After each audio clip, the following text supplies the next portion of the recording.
welcome to the latest edition of the Talking City podcast with myself, Alex James, Chief City writer Simon Bukowski. Before we dive into the latest from Pep Guardiola's press conference ahead of the season opener against Wolves on Saturday, just first like to thank our sponsors, NordVPN, and to get the best discount off your NordVPN plan, go to nordvpn.com/talkingcity, and our link will also give you 4 extra months on the 2-year plan. There's no risk with Nord's 30-day money-back guarantee, and the link is in the podcast episode description box. There we go. That was done, yeah.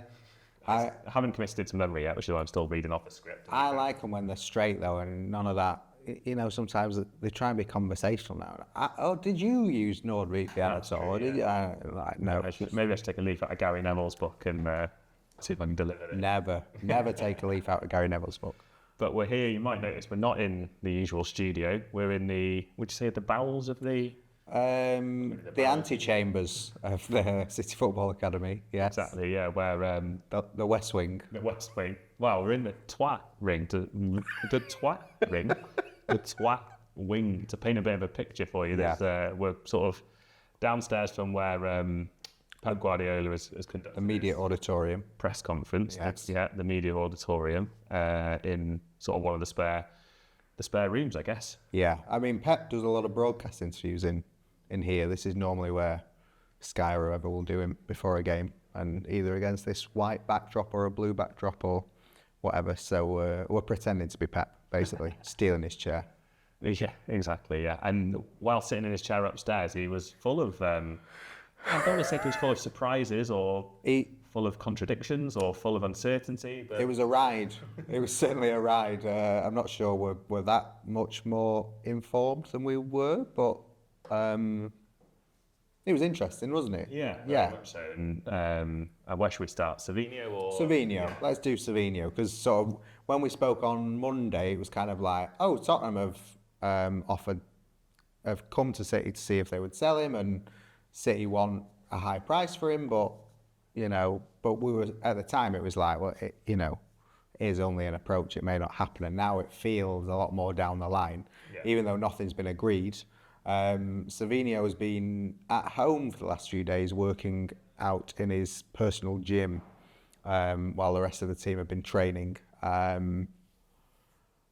It turns out he's injured. He's out for 2 weeks, Pep thinks, with an injury he picked up in Palermo. Didn't come off in the second half. He played the second half against Palermo. He didn't come off. So whatever it was, maybe it happened right at the end. Maybe it wasn't that serious, and then it was. But he's not available to travel to Wolves tomorrow. The wry smile tells me the cynical. Well, I mean, he can't be that injured if he's working out at home, I would say. But it's but at the same time, Pep used the press conference to say, "Look, I love Savinho. That's why I've played him for over 3,000 minutes." Has someone been reading the Emiens copy, by the way, because that has been in there a few times. And I want him to stay. I hope he's here for years to come. If he wants to leave, he needs to bring an offer that the club will accept. But he's not come to me and told me that he wants to leave. Yeah, and then the injury update was almost something of not an afterthought. Yeah, so all the transfer talk came, and then he got asked, is he travelling tomorrow then? It was like, oh, no, he's injured. Yeah. Then he did say he wants to keep Savinho, but in the same 10, 15-minute press conference, he also pretty much applied those words to James McAtee when discussing. Yeah. He'd love James McAtee, he'd love him to be part of the squad, he loves all the players, but there's too many players. Yeah, there are too many players, and he says they need to cut down. But I think for him, like, it's a matter of principle, like the relationship between player and manager. If you want to leave, you go and knock on the manager's door and you tell him you want to leave, and then they will deal with it. With the Kyle Walker situation last season, like, he made a big point out of, he went and knocked on Cheeky's door and sort of wonder, was he a bit hurt by Walker not coming to him after their experiences together. But with Savinho and Ederson, he said they both if they want to leave, come and knock on my door and then produce an offer that we will accept, and that isn't the case. Yeah, and he was clear on that, wasn't he? That neither of them have been to speak to him and said, Yeah, we'd like to go. yeah, although less clear on Ederson. So he was asked, will Savinho and Ederson travel? And he said, Savinho, no, because he's injured. And then was asked about Ederson, will he? And he said, apparently, yeah. Which is not really sort of the confirmation that, well, I don't think would have cleared it up. You know, we're in this situation where there's loads of noise saying Ederson's agreed with Galatasaray and he's off to Galatasaray. They just need to agree a fee with City. And Pep kind of saying, well, yeah, I think he's going to Wolves with us. So therefore the transfer is not happening yet. And it still seems uncertain. I think I'm not sure if it was you and I or myself and Tyrone, but we sort of said, who do you think City's number one is going to be this season 3 weeks ago? And it was relatively unclear. This was before they'd signed Trafford. Yeah. And it doesn't seem any clear. It's less clear. I mean, it's less than a week since, like, the opening game. Yeah, I mean, James Trafford spoke to a few of us on Saturday night after the Palermo game and said, like, you know, I want to be City number one for a decade. And now he's potentially got Donnarumma coming in and taking his place. You know, because Ederson still being here for the rest of this season before he leaves at the end of his contract is one thing. Like, Ederson leaving and signing Donnarumma from PSG. Winning goalkeeper, right? Yeah, it is another. And something sort of very different for Trafford to have to contend with. And also, you do have that thing where, like, how focused is Ederson on City? How focused is he on the game? Because if his head is elsewhere amid kind of transfer interest, then you better start in Trafford against Wolves. Yeah, and that, I mean, a lot will, obviously, but a lot will be clear when we see the team sheet at whatever time it'll be, 4 o'clock tomorrow, Saturday evening, as to whether Ederson's name or Trafford's name is on it. But the Donnarumma talk, which is, again, is not sort of been shut down. No. Seems a live situation. Yeah, I mean, he's kind of been cast out by PSG. Yeah. They've said, no, you're finished with us. He's got a year left on his contract, I think. Yeah. And City, you know, are in a place where they're ready to move. They're ready to move Donnarumma as soon as Ederson goes. But it's not 100% certain that Ederson goes. So if he doesn't, then they won't move for Donnarumma. But it's they're ready to go, and they've got the money to go from. I don't know exactly how much it would cost, but I think you could knock down whatever fee you have because there's a year left on his contract and because PSG have made it clear they don't want it. Yeah. Do you think that's because Donnarumma is? I mean, he's a brilliant goalkeeper. I think he's still only 26, despite the fact he seems to have been around for 50 years. Yeah. Just coming off winning the Champions League, 70 odd caps, I think, for Italy or whatever. Yeah, it's brilliant 6-yard box goalkeeper, but a different, not a Pep keeper, a very different profile. Not a Pep keeper. To Ederson and to Trafford as well. Yeah, really. Yeah. Do they just think, oh, there's an opportunity to go and get in? We'll go and get him, or is this part of a deeper thinking? But if it is, it doesn't really tally with signing Trafford either, because he's... No, maybe a bit of both, maybe an opportunity. Interestingly, like, we asked Pep last Friday about signing Trafford, and that was like, he said, it was an opportunity that came up, and that's obviously the buyback clause and everything with that. It would be very different and require changes to kind of how City play. The team would have to adapt. Guardiola would have to adapt. There was a lot of sort of... It took a while for the kind of reports around Donnarumma to be taken as credible, just because he doesn't seem like a Guardiola keeper at all.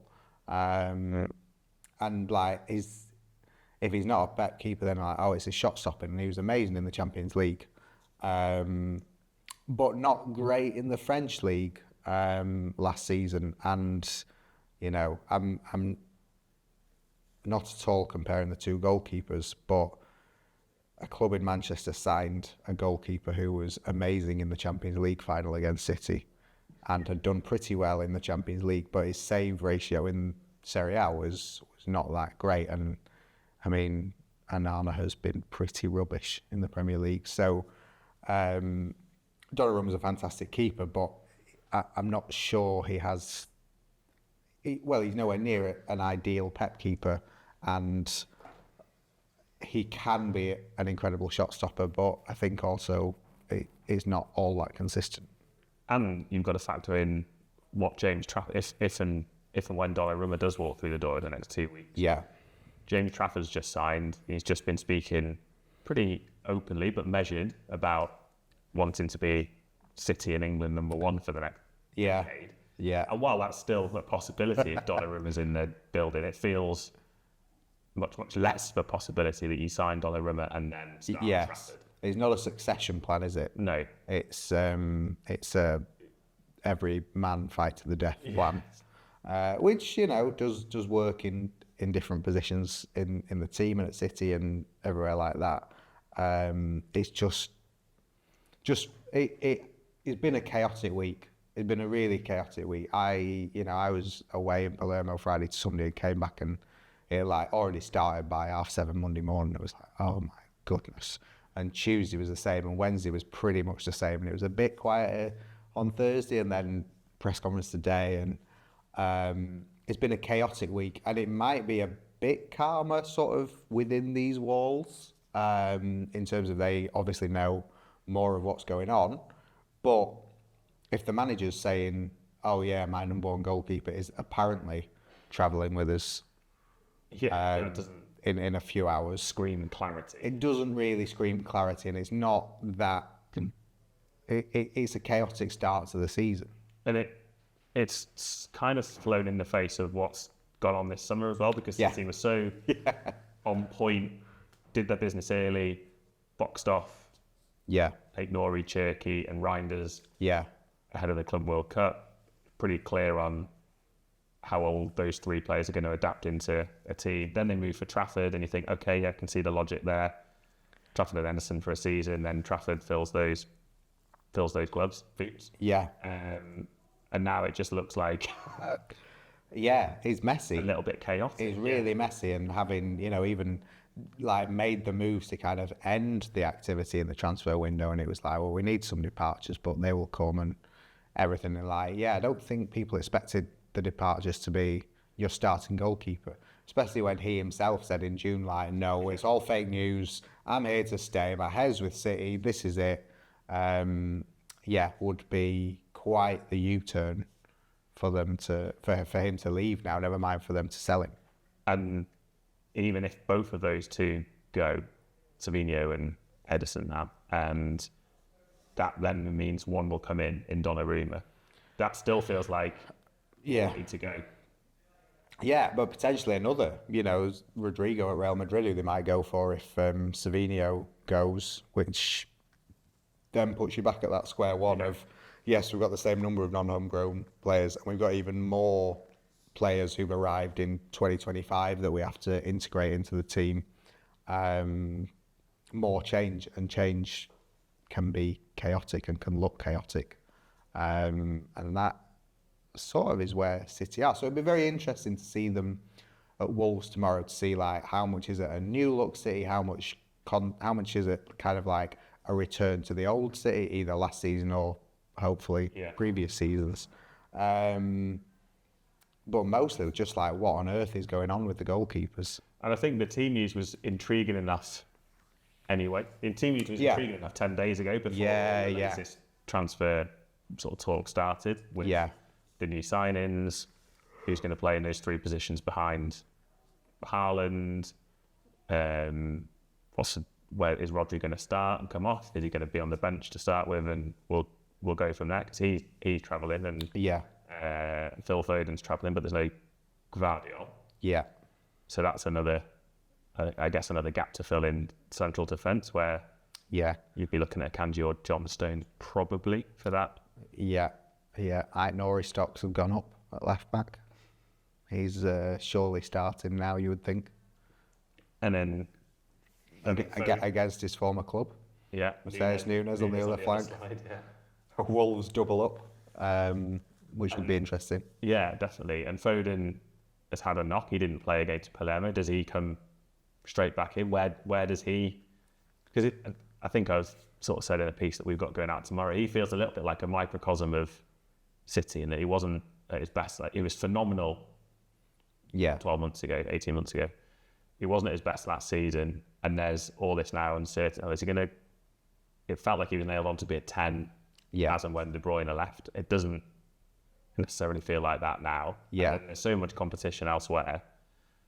They wouldn't stun you if you wasn't in the team. No. And that's it. And that is City. Like, we don't know what to expect. We don't know who's going to be in the best 11 by September or December or April. We don't know who the number one goalkeeper is going to be. We don't know who's going to still be here at the end of the transfer window. It's less clear than I think everyone at City would like. But it's kind of been a necessity by everyone wanting to stay and pitching to stay. And like Pep said today, he's going to leave 2 players out. You would assume that one of those would be Stefan Ortega, although maybe not if Bettinelli's still injured, I'm not sure. But like, 2 players will be left at home just for selection reasons. And like, that's with Guardiola and Kovacic injured as well. So like, we're going to see over these next few weeks, players are going to be left out, and maybe that will force some issues in the transfer market. It almost feels like these first 3 games before the international break are kind of like, not pre-season in the sense that obviously they master the Premier League games. It's important to get off to a good start. And a year ago, Pep was saying similar things about, we're not quite sure if we're on the back of the year, if we're sort of going to come out flying out of the traps. And then they did exactly that. And it was actually the winter. But they didn't play particularly well in those opening weeks, but they won. And that is a good thing. But I think the warning signs were there. Not that they would crumble to that extent, but you sort of thought, have they got enough to win the league? It's going to be really interesting with expectations off them, in a sense that Liverpool and Arsenal are kind of more favoured to win the league. So they're not favourites, they're not second favourites, and they all are determined to prove a point that they can still win things. So we should see a very good performance and a committed performance. But even at the Club World Cup, that kind of showed that regardless of commitment, like the fault lines through the team that lead to that unstable defence are still there.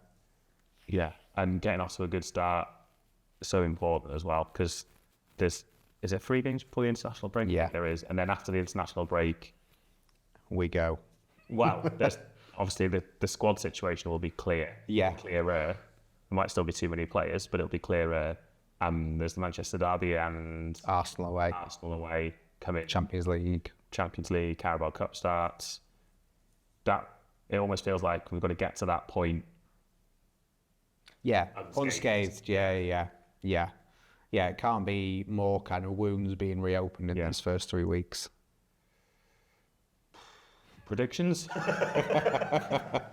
I think they will be pretty good against Wolves. I think it will be quite a decent, controlled performance, and they will win.